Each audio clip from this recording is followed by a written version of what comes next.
Hello and welcome to another Havoc Sons video.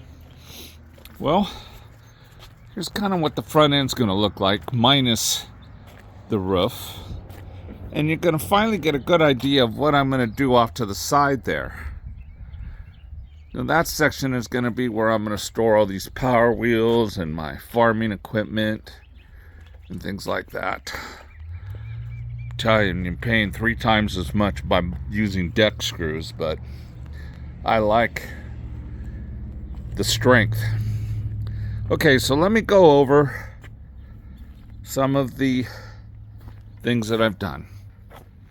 So this is the inside of the wall that's going to go out about 4 feet, and it's going to be ribbed. It's going to be ribbed every 16 on center, as it is here. And then there's going to be bolts holding those down, holding the 2x4s on the bottom. Okay, as you can see, the walls are up and 16 on center for the loft support. So what I did here, this is pretty interesting. So I guess best way to do it is so this is a 6x4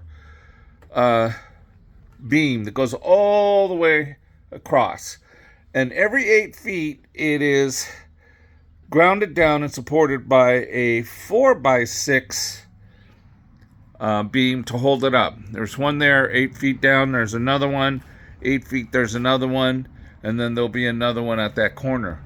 And really all this does is supports trusses. And then there'll be a little loft up here. Above the trusses, there's really not that much space for storage. Now the kit, it wants me to have a gap in the center, as you kind of see here. And I'm not. I'm going to continue going all the way across, and I'm going to have some stairs coming down here, just folding stairs. And then there'll be a window there in the center.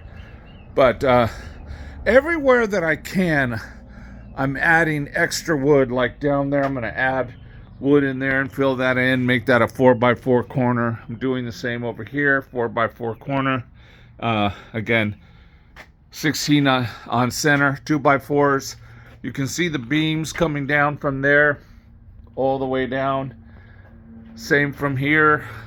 I'll bolt those in tight all the way down. And then I'm going to close this in here too. Now, I want to explain something really quick, so you kind of get an idea of what it's going to look like. But here's the thing to remember. You do need to pull a permit on this. And you also, if you're doing the kit as it is, in this case it was a 12x20, you don't need to do anything else other than to submit the papers that they have on a PDF. And I was going to show all that, but I tried to contact Bestbarns. They didn't return my call. I spoke to a secretary. She was very nice. And then she told me to email, and I emailed, and I didn't get a return on my email. So I'm not going to go through the paperwork on it. But if you go to bestbarns.com, you'll see the PDFs that you need to download for the permits that you need to acquire. That's the good news. Here's the bad news. If you make alterations of any kind, like I'm doing here, you need to submit blueprints. That changes everything. So don't do what I did, because it was a nightmare of a lot of extra money and a lot of extra pain going over blueprints and the whole thing. It would have probably been so much easier if I would have just stayed with the kit. On top of that, I think Bestbarns is probably one of the best kits out there as far as all the ones I looked at. I do have one complaint. This wood was filled with silverfish and termites. They hadn't eaten into any of the wood yet, but they were definitely on the wood when it was unpacked. And I don't have any termites on the ranch, So I was a little disappointed that termites were now brought into the ranch. I was told by my neighbors that we don't really have to worry about termites because it gets so hot here in the summer, about 115 degrees, that it burns out anything. This is not termite ideal habitat. So you basically can see how everything goes. There's the header. The kit was pre-made installed header. I had to assemble the joist beams, or the loft support beams, and then I had to put and I haven't screwed those in yet all the way. I'm just putting them in, just putting everything in, and then I'm going to bolt them all in. But I'm very happy with what I did here. I mean, this is really strong. That's really nice. And actually, it was not what I originally wanted. It was what I had to change on my blueprint when I submitted it.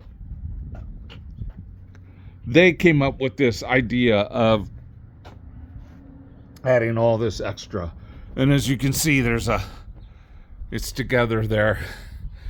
And so this will be basically where I will drive underneath everything and park it all in here. And this will go the length of the barn right here. So you've been brought up to date. I'll probably do a part 3 of a completed barn. But like I said, my advice to people is do not adjust, do not alter the kits in any way. They do need to pull permits, and when you alter them, then you got to pull plan, and you got to make plans, and you got to get an engineer involved if you don't know how to do plans yourself, like me. So it gets messy, it gets expensive.